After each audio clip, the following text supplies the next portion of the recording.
আমরা সবার আগে কোন কাজটা করি? শিরোনাম, হেডিং। তো আমাদের এখানে হেডিংটা কি দেওয়া আছে? What is a dinosaur? Dinosaur এটা আইএলস এর জন্য, টোফেলের জন্য, পিটির জন্য, এই সমস্ত টেস্টগুলোর জন্য অত্যন্ত জরুরি একটা টপিক, বিশেষ করে রিডিং এবং লিসনিং এর ক্ষেত্রে। রিডিং এবং লিসনিং এর ক্ষেত্রে এই টপিক থেকে এ পর্যন্ত অনেকবার প্যাসেজ এবং অডিও এসছে। তো এই সম্পর্কে কিছু একটা ধারণা থাকলে ভালো, এবং এদিক থেকে বিশেষ করে স্টুডেন্ট, যারা সায়েন্সের স্টুডেন্ট তারা বেনিফিটেড হয়, তাদের একটু ধারণা থাকে। তো শুরুতেই বলে দিয়েছে হোয়াট ইজ এ ডাইনোসর, তার মানে ডাইনোসর নিয়েই কাহিনী হবে। পুরো প্যাসেজটা হচ্ছে কাকে নিয়ে? ডাইনোসর নিয়ে। এটা গেল আমাদের ফার্স্ট স্টেপ। আমাদের সেকেন্ড স্টেপটা কি? সরাসরি প্রশ্নে চলে যাওয়া। এখানে দেওয়া আছে কমপ্লিট দ্য সেন্টেন্সেস বিলো, তার মানে সেন্টেন্স গুলো ইনকমপ্লিট, সেগুলোকে আমাদেরকে কমপ্লিট করতে হবে। ইউজ নো মোর দেন 3 ওয়ার্ডস। 3 শব্দের বেশি লেখা যাবে না, তার মানে 3 শব্দের মধ্যেই আমাদেরকে উত্তর দিতে হবে। এবং তারপর দেওয়া আছে from the passage. From the passage মানে প্যাসেজ থেকেই দিতে হবে, আমার নিজের মন গড়া দিলে হবে না। 7 নম্বর প্যাসেজে আমরা বুঝতে পেরেছিলাম যে আসলে লাইট রেলটা ছিল চিপ, কিন্তু চিপ লেখা যাবে না, লেস কস্টলি ছিল, যেন লেস কস্টলি, কস্ট ছিল সেজন্য লেস কস্টলি লিখেছিলাম। ঠিক আছে, কিভাবে? এটা অত্যন্ত গুরুত্বপূর্ণ একটা বিষয়। অনেকে বলে যে আমি এত ইংরেজি জানি, হুবহু যেভাবে মেসেজে দেওয়া আছে এইভাবে কেন লিখবো, একটু নিজের মতো করে একটু লিখে দেখাই আমি যে কত ইংরেজি জানি, সেটা বোঝানোর জন্য। আসলে আমরা তো মানে যে ধারায় পড়াশোনা করে এসেছি সেখানে লিখতেই হতো বেশি, তাই না? প্রতিটা রিডিং কম্প্রিহেনশনের আনসার আমরা লিখতাম, এবং কখনো শর্টকাট লিখতাম না, ঘুরে ফিরিয়ে নিজের ক্রাফটম্যানশিপ, মানে নিজে কত শৈল্পিক এই জিনিসটা দেখানোর জন্য অনেক বাহাদুরি করে লিখতাম। কিন্তু এটা এইখানে করতে গেলে বিপদ। এখানে যেভাবে ইনস্ট্রাকশন দেওয়া আছে সেভাবেই আমাদেরকে করতে হবে। তো প্রথম প্রশ্ন দেওয়া আছে লিজার্ডস এন্ড ডাইনোসরস। লিজার্ডস মানে কি জানি? টিকটিকি। লিজার্ডস বলে তো আমরা বুঝতে পারছি, হ্যাঁ টিকটিকি কিরকম দেখতে আমরা জানি, তাই না? এন্ড ডাইনোসর তো জীবনে দেখি নাই, কিন্তু টিকটিকি আমরা দেখেছি।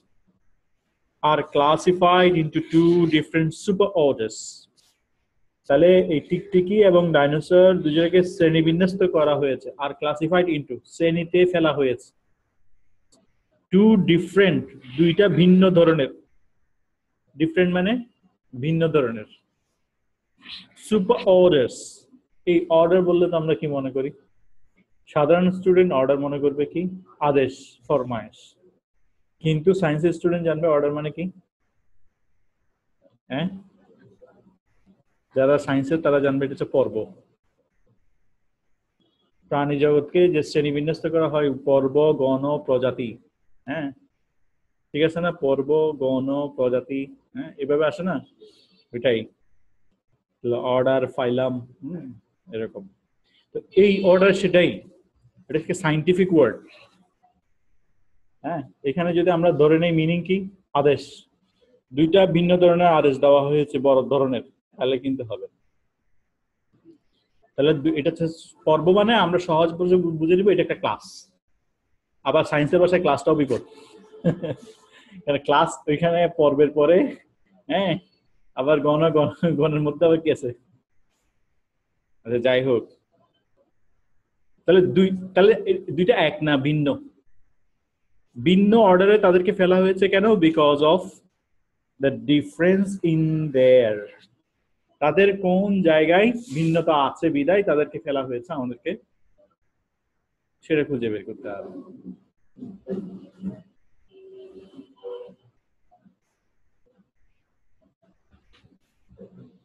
আচ্ছা, আমাদের চেষ্টা করতে হবে দুইটা প্রশ্ন বুঝার। এর পরবর্তীতে দেওয়া আছে in the Triassic period. Triassic period underline করে রাখি না, আমল যুগ। টারশিয়ারি মানে তৃতীয়, টারশিয়ারি আরেকটা শব্দ। টারশিয়ারি মানে প্রাইমারি, সেকেন্ডারি, টারশিয়ারি। প্রাইমারি মানে প্রাথমিক, সেকেন্ডারি মানে মাধ্যমিক, টারশিয়ারি মানে উচ্চ, তৃতীয় স্তরে। যেটা primary school, high school, university, ইউনিভার্সিটিকে বলা হয় পোস্ট সেকেন্ডারি যেটা। এটার সাথে এটা গুলিয়ে ফেললে হবে না, এটা হচ্ছে ট্রায়াজিক।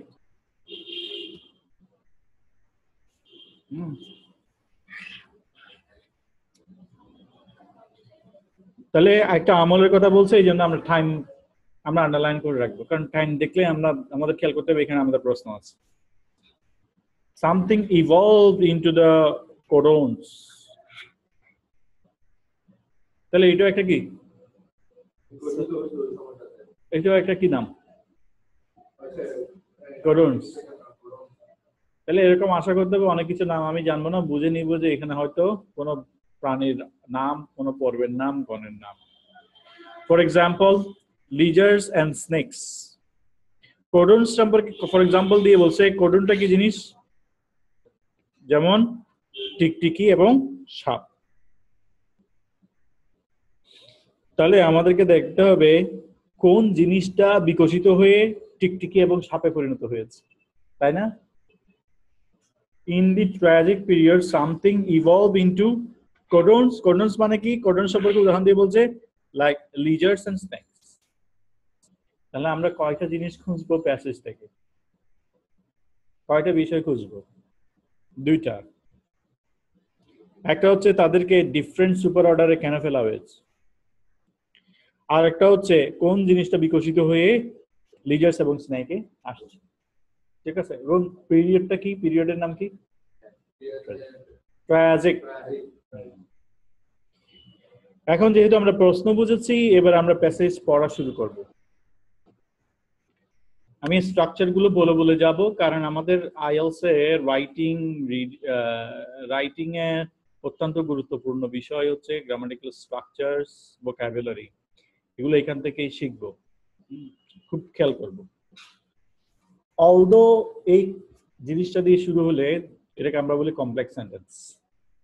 ঠিক আছে, তো আইএলস অবশ্যই কমপ্লেক্স সেন্টেন্স কিছু লিখতে হবে। কমপ্লেক্স সেন্টেন্স লিখতে না পারলে তাহলে ভালো স্কোর পাওয়া যাবে না। অলদো দিয়ে শুরু হলে দুইটা ক্লজ থাকবে। কয়টা ক্লজ? দুইটা। প্রথমটার পরে কমা থাকবে। Although the name dinosaur is derived from the Greek for terrible lizard. Derived from the Greek. Greek দ্বারা কি বোঝাচ্ছে? দেশ। গ্রিক কি জাতি বোঝাচ্ছে, নাকি দেশ বোঝাচ্ছে, নাকি শব্দ বোঝাচ্ছে এইখানে এই প্রসঙ্গে? অবশ্যই শব্দ। ঠিক আছে না? তাহলে গ্রিক শব্দ থেকে এটা এসেছে। আবার বলছে গ্রিক শব্দ যার অর্থ ফর টেরিবল লিজার্ড। টেরিবল মানে কি? ভয়ানক, ভয়াবহ। কিন্তু এখানে কি ভয়াবহ বুঝাচ্ছে? এখানে বোঝাচ্ছে বিশাল, দানবীয়, বিশাল টিকটিকি। গ্রিক, হ্যাঁ, লিজার শব্দের গ্রিক ভাষায় লিজার শব্দের অর্থ হচ্ছে বিশাল টিকটিকি। এর আগে লাগিয়ে দিয়েছে কি অলদো। যদিও বিশাল টিকটিকি শব্দটা থেকেই ডাইনোসরের উৎপত্তি, তবুও dinosaurs were not in fact lizards at all. তাহলে অলদোটা আমরা ব্যবহার করছি যখন দুইটা ধারণা পরস্পর বিপরীত। কখন ব্যবহার করছি? দুইটা বলছে ধারণা হচ্ছে গ্রিক শব্দের অর্থ হচ্ছে বিশাল টিকটিকি, আসলে কিন্তু ডাইনোসর কোনো টিকটিকি নয়। এবার আছে লাইক। লাইকটাও খেয়াল করব। লাইক লিজার্ডস মানে লিজার্ডস এর মতো dinosaurs are included in the class reptilia. তাহলে লিজার্ডস কোন কোন ক্লাসে অন্তর্ভুক্ত? রেপটিলিয়া। তাহলে ডাইনোসর কোন ক্লাসের অন্তর্ভুক্ত? ওইটাও রেপটিলিয়া অর রেপটাইলস। আমরা বাংলা এটাকে বলি সরীসৃপ। বুকে ভর দিয়ে হাঁটে যে, তাকে আমরা বলি সরীসৃপ। রেপটাইলস এর পরে বলছে one of the 5 main classes of vertebrata. রেপটাইলটা কি? ভার্টিব্রাটার 5টা শ্রেণীর একটা। ভার্টিব্রেটটাকে আমরা বলি বাংলায় কি মেরুদণ্ডী প্রাণী, নন ভার্টিব্রেট মানে অমেরুদণ্ড। এই ন্যূনতম জ্ঞানটা আমাদের লাগবে। তা আমি সায়েন্স স্টুডেন্ট, এগুলো জানার দরকার নাই, এই বললে হবে না। হ্যাঁ, কিছু কমন সেন্স লাগবে। একেবারে এটার উপর আমার পিএইচডি করার দরকার নেই, কিন্তু ভার্টিব্রাটা মানে যে মেরুদণ্ডী প্রাণী, এটা ন্যূনতম আমার জানতে হবে। তারপর অ্যানিমালস উইথ ব্যাকবোনস, কমা দেওয়া আছে না, কমা, কোন ওয়ার্ডের পাশে যদি কমা দিয়ে কোন তথ্য দেওয়া থাকে তার মানে হচ্ছে তার অতিরিক্ত তথ্য, ভার্টিব্রাটা শব্দের ব্যাখ্যাটা দিয়ে দিচ্ছে এখানে। তাহলে দেখা যাচ্ছে কি আসলে রেপটাইলস সম্পর্কে আমরা যে তথ্য পেলাম, রেপটাইলস হচ্ছে 5টা মেরুদণ্ডী প্রাণীর 5টা শ্রেণীর একটা। হ্যাঁ, এবং এই 5টা শ্রেণীর একটার মধ্যেই আছে টিকটিকি, আছে dinosaur. However, at the next level, কিন্তু এর পরবর্তী স্তরে কিসের, অফ ক্লাসিফিকেশন, শ্রেণীবিন্যাসের পরবর্তী স্তরে, উইদিন রেপটাইলস এর ভিতরে যখন আবার শ্রেণীবিন্যাস করা হয়েছে, significant difference in the skeletal anatomy, ডিফারেন্সটা কি, significant differences, ব্যাপক পার্থক্য, significant differences মানে ব্যাপক পার্থক্য। কোথায় সেটা, in the skeletal মানে কঙ্কাল, anatomy মানে ব্যবচ্ছেদ, কঙ্কালের ব্যবচ্ছেদে বা কঙ্কালের কাটাছিটাই যে পরস্পরের কি মিল নাকি অমিল, অমিল পার্থক্য কিসের, অফ লিজার্স এন্ড ডাইনোসর। এই অমিলটা কাদের মধ্যে, তাহলে টিকটিকি এবং ডাইনোসরের মধ্যে কঙ্কালগত পার্থক্য থাকার কারণে হ্যাভ লেড সায়েন্টিস্ট, বিজ্ঞানীদেরকে উদ্বুদ্ধ করেছে টু প্লেস, রাখার জন্য, প্লেস মানে কি রাখা, these groups of animals মানে কাকে বোঝাচ্ছে, these groups of animals, these বলছে, এই স্ট্রাকচারটা আমাদেরকে শিখতে হবে। একবার বলেছে কি ডাইনোসরস এন্ড লিজার্স, পরবর্তীতে ডাইনোসরস আর লিজার্স উচ্চারণ করেনি, ওরা লিখেনি, ওই কথাটাকে ঘুরিয়ে লিখছে কি these groups of animals। হ্যাঁ, these that such, these that such, these।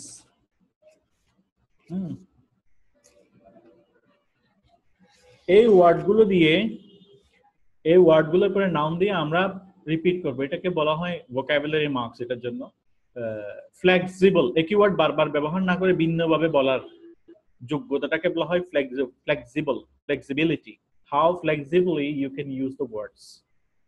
আর্টটা আমরা রিডিং থেকে শিখে নেব। এখানে কিন্তু ওরা আর ওই ওয়ার্ডটা ইউজ করেনি, ওরা বলছে বিজ্ঞানীরা রেখেছেন এই প্রাণীগোষ্ঠীকে, এই দুইটা প্রাণীগোষ্ঠীকে কোথায়, into two different super orders, দুইটা সুপার অর্ডারে রেখেছে, যেটা আমরা প্রশ্নে পেয়েছি, lizards and dinosaurs are classified into two different super orders. কেন রেখেছে, আমরা বলেছি কোন জিনিসটা তাদেরকে উদ্বুদ্ধ করেছে, স্কেলেটাল অ্যানাটমি। তাহলে আমাদের প্রথম প্রশ্নের আনসার কি হবে, ফর ডিফারেন্সেস ইন দেয়ার, এখানে বলছে ডিফারেন্সেস ইন দা, তাহলে ইন দা থেকে ইন দেয়ার, বাকি রইল কি স্কেলেটাল অ্যানাটমি।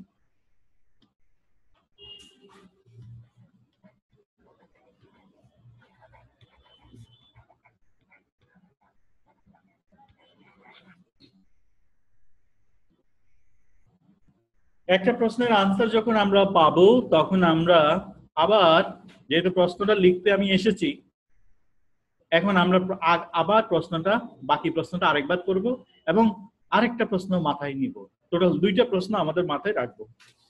তো ট্রায়াজিক পিরিয়ডের সময় কোন জিনিসটা বিকশিত হয়ে কোডন্স বা লিজার্সন স্নেকসে পরিণত হয়েছে, সেটা আমাদেরকে খুঁজতে হবে। পরবর্তী দেওয়া আছে dinosaur skulls differed from those of any other known animals, জানা অন্য যে কোনো প্রাণীর চেয়ে ভিন্ন। কার স্কাল, কার খুলি, স্কাল মানে মাথার খুলি,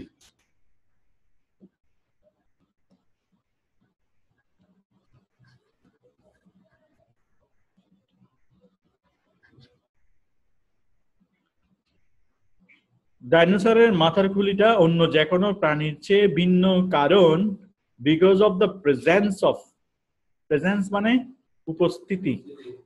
তাহলে এই because of the presence of উপস্থিতি, কিসের উপস্থিতি? অফ ভোমার্স। তাহলে ভোমার্স নামের দুইটা জিনিস, ভোমার্স নামের কিছু একটা জিনিস আছে, কোথায় আছে? ডাইনোসরের খুলিতে। তাহলে আমাদেরকে দেখতে হবে ডাইনোসরের খুলিতে যে ভোমার্সটা আছে, ভোমার্সের পরে দেওয়া আছে কোলন। কোলন মানে হচ্ছে কোলনের পরে কোলনের আগের তথ্যটা দেওয়া থাকে। তাহলে আমাদেরকে খুঁজে বের করতে হবে আসলে ভোমার্স জিনিসটা কি। ঠিক আছে,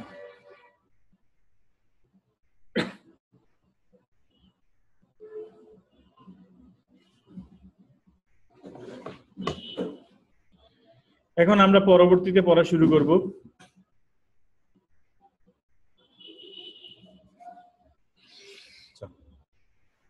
Classified as Lepidosaurus. Classified as Lepidosaurus. তাহলে are lizards and snakes, এই স্ট্রাকচারটা খুব খেয়াল করি। এটাকে এমফ্যাটিক সেন্টেন্স বলি আমরা, জোর দেওয়ার জন্য। আসলে মূল সেন্টেন্সের স্ট্রাকচার হচ্ছে lizards and snakes are classified, উল্টা থেকে lizards and snakes are classified as Lepidosaurus। কিন্তু জোর দেওয়ার জন্য বলা হচ্ছে কি classified as Lepidosaurus are lizards and snakes and they are prehistoric ancestors. Ancestors মানে তাদের পূর্বপুরুষ। কাদের পূর্বপুরুষ?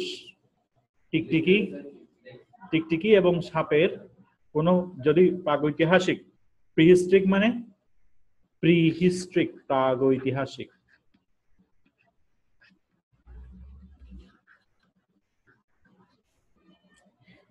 টিকটিকি, সাপ এবং তাদের প্রাগৈতিহাসিক কোন পূর্বপুরুষ থাকলে তাদেরকে ফেলা হয়েছে কোন গ্রুপে? লেপিডোসরাস। এই সেন্টেন্সটাকে আমরা বলি ইনভার্টেড সেন্টেন্স। আগে ভার্বের পাস্ট পার্টিসিপল চলে আসছে, হ্যাঁ, মানে প্রেডিকেটটা আগে চলে আসছে, তারপর ভার্ব, তারপর সাবজেক্ট। এই স্ট্রাকচারটা খুব, এই ধরনের আমরা রাইটিং এ এই ধরনের স্ট্রাকচার একটা দুইটা লিখতে হবে। আমার গ্রামাটিক্যাল রেঞ্জ, অর্থাৎ কত গ্রামাটিক্যাল রেঞ্জ আমি সেন্টেন্স লিখতে পারি সেটা দেখানোর জন্য। এখানেও আসছে included among the archosaurs or ruling reptiles are prehistoric and modern crocodiles and the now extinct techodons. এটাও হচ্ছে একটা আমাদের ইনভার্টেড সেন্টেন্স। আসলে হচ্ছে সাবজেক্ট হচ্ছে prehistoric and modern crocodiles and the now extinct techodons, pterosaurs and dinosaurs, পুরোটা হচ্ছে subject.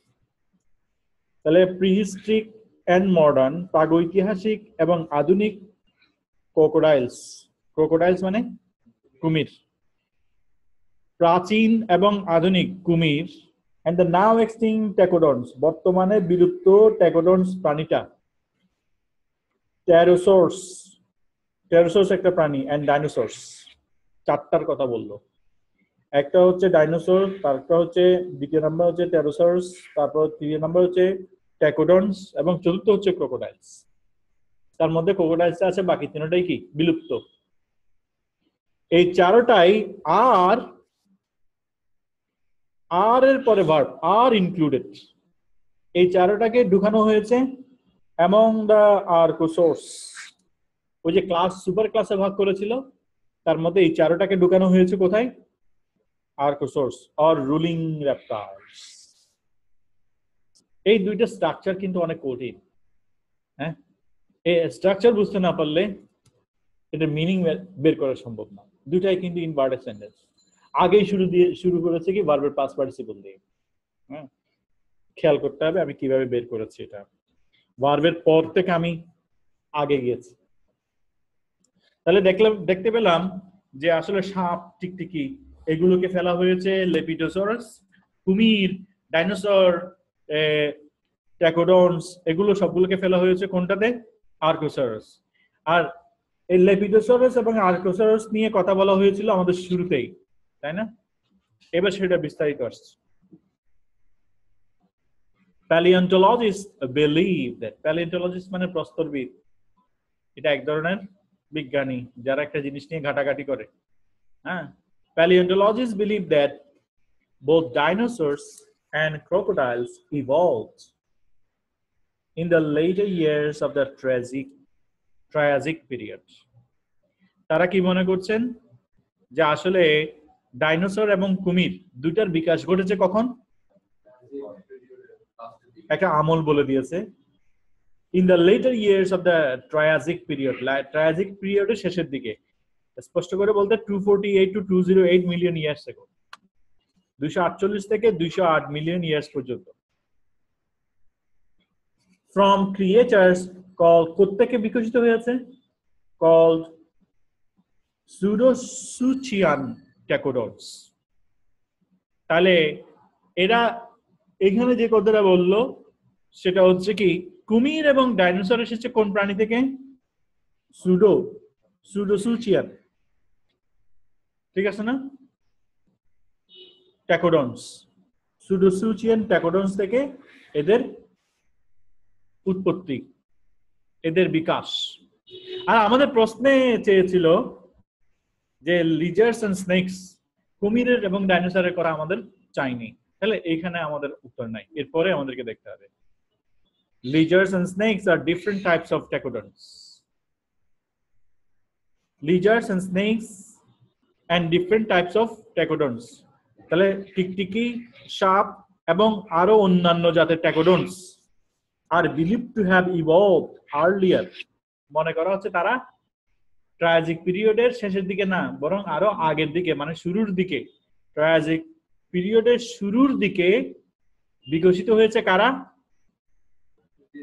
Lizard, snakes এবং different types of tacodons in the Triassic period from reptiles known as Esuchians. তাহলে এদের আবির্ভাব কোত্থেকে হয়েছে? From reptiles, reptiles থেকে। সেই রেপটাইলের নাম কি? As Esuchians। তাহলে আমাদের আনসার কি হবে? কোত্থেকে এগুলো আসছে? কোত্থেকে? Esuchians থেকে না? তাহলে আমাদের আনসার হবে Esuchians।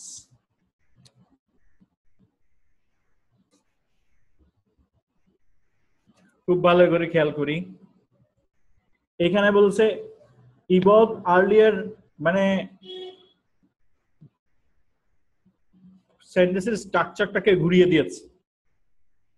আমাদের প্রশ্নে দেয়া আছে এসোসিয়েশনস ইভলভ ইনটু, এখানে দেওয়া আছে ইভলভ ইনটু, আর এটা হচ্ছে ইভলভ, হ্যাঁ, different to have evolve earlier from, evolve from, evolve from, আর এটা হচ্ছে ইভলভ ইনটু। কথা বুঝে গেছে? একটা হচ্ছে প্রশ্ন দেওয়া আছে ইউসুচিয়ানস ইভলভ, মানে ইউসুচিয়ানরা বিকশিত হয়ে রূপ নিয়েছে লিজার্স এবং স্নেকসে, আর প্যাসেজে দেওয়া আছে লিজার্স এবং স্নেকস আবির্ভূত হয়েছে কার কাছ থেকে? ইউসুচিয়ানের কাছ থেকে। কথা ঘুরিয়ে দিয়েছে। তো এই জিনিসটা ধরতে না পারলে উত্তরটা দেওয়া সম্ভব না। স্ট্রাকচারটা খেয়াল করতে হবে। একটা হচ্ছে ইভলভ ফ্রম, আর একটা হচ্ছে ইভলভ ইনটু, ঠিক আছে? যেমন আমি যদি বলি যে বানর থেকে মানুষ হচ্ছে, তাহলে কি হবে? মাঙ্কিস, প্রথমে বানর বদলে মানুষ হয়েছে, monkeys evolve into human beings. আর যে মানুষ বানর থেকে আসছে, তাহলে human beings are evolve from, human beings evolve from কোত্থেকে? মাঙ্কিস থেকে। তো গ্রামাটিক্যাল স্ট্রাকচারও ভালো করে শিখে নিলাম, কারণ আমাদেরকে তো একই জিনিস কি করতে হবে, আবার লিখতে হবে। তাহলে ইভলভ শুধু এমনি দেখলাম ইভলভ মানে বিকশিত, বুঝতে পারছি, পরে চলে গেলাম, হবে না। খুব মন দিয়ে সময় নিয়ে বুঝে শুনে লিখতে হবে এবং এগুলো নোট নিয়ে রাখতে হবে। এই যে স্ট্রাকচার গুলো লিখে রাখতে হবে। খাতায় যখন আমি এই সেন্টেন্স গুলো স্ট্রাকচার গুলো লিখে রাখবো তাহলে আমার মগজে সেটা থাকবে, পরীক্ষার হলে আমি লিখতে পারবো, নয় সেটা লিখতে পারবো। তাহলে দেখা যাচ্ছে আমরা দুইটা প্রশ্নের আনসার বের করে ফেলেছি।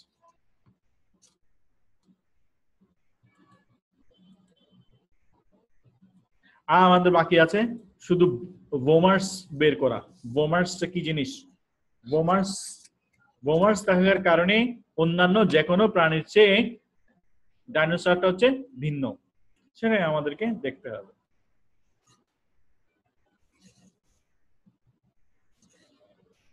The most important skeletal differences between dinosaurs and other Archosaurus and other Archosaurus double হয়ে গেছে এটা, are in the bones of the skull. The most important skeletal differences, সবচাইতে গুরুত্বপূর্ণ কঙ্কালগত পার্থক্য কার সাথে? ডাইনোসর এবং অন্যান্য আর্কোসারের সাথে। সেটা কোন দিকে? In the bones of the skull, মাথার হাড়। নাম কি? মাথার হাড়ের দিকে এক, পেলভিসের দিকে এক, লিমসের দিকে। পেলভিস এটাও একটা বৈজ্ঞানিক নাম, হাড়ের বৈজ্ঞানিক নাম। যারা সায়েন্সের স্টুডেন্ট তারা এটা জানে, পেলভিস গার্ডেল, পেক্টোরাল গার্ডেল। আচ্ছা, এবং অন্যান্য অঙ্গ প্রত্যঙ্গের দিকে। Dinosaurs' skulls are found in a great range of shapes and sizes. Dinosaurs' skulls, ডাইনোসরের মাথার খুলিটা পাওয়া যায় great range of shapes and size, বিভিন্ন রকম আকৃতি, বিভিন্ন রকম আকার, আকারও আবার আকৃতিও ভিন্ন। Reflecting the different eating habits, যেখান থেকে জানা যায়, বোঝা যায়, যেটা দ্বারা প্রতিফলিত হয় তাদের খাদ্যাভ্যাস and lifestyles এবং চালচলন of a large and varied group of animals that dominated life on Earth. যেখান থেকে একটা বিশাল লার্জ মানে বিশাল and varied মানে বিচিত্র, গ্রুপ অফ অ্যানিমালস, বিশাল এবং বিচিত্র প্রাণী জগৎ সম্পর্কে জানা যাচ্ছে। যে প্রাণী জগৎটা, যে প্রাণীগুলো animals that dominated life on earth, যে পৃথিবীর বাকি প্রাণীগুলোকে কি করত? ডমিনেট করত, আধিপত্য বিস্তার করত। For N extraordinary 165 million years, কতদিন ধরে তারা এই আধিপত্যটা বিস্তার করেছিল? 165 মিলিয়ন। তাহলে এইখানে কিন্তু আমরা এখনো হাড়ের কোনো সন্ধান পেলাম না, আমরা বুঝতে পারলাম পার্থক্য আছে। However মানে তবে unlike the skulls of any other known animals, এই অন্য যে কোনো জানা প্রাণীর মাথার খুলির মতো নাকি বিপরীতে? লাইক মানে মতো, কিন্তু আনলাইক মানে বিপরীতে। অন্য যে কোনো প্রাণীর মাথার খুলির বিপরীতে the skulls of dinosaurs, ডাইনোসরের মাথার খুলিটা had two long bones, দুইটা লম্বা হাড্ডি আছে, known as vomers, যাদের নাম হচ্ছে কি? বোমার্স। তাহলে বোমার্সটা আসলে কি? two long bones। তাহলে আনসার হচ্ছে two long bones। তো তিনটা প্রশ্নের আনসার আমাদের হয়ে গেছে।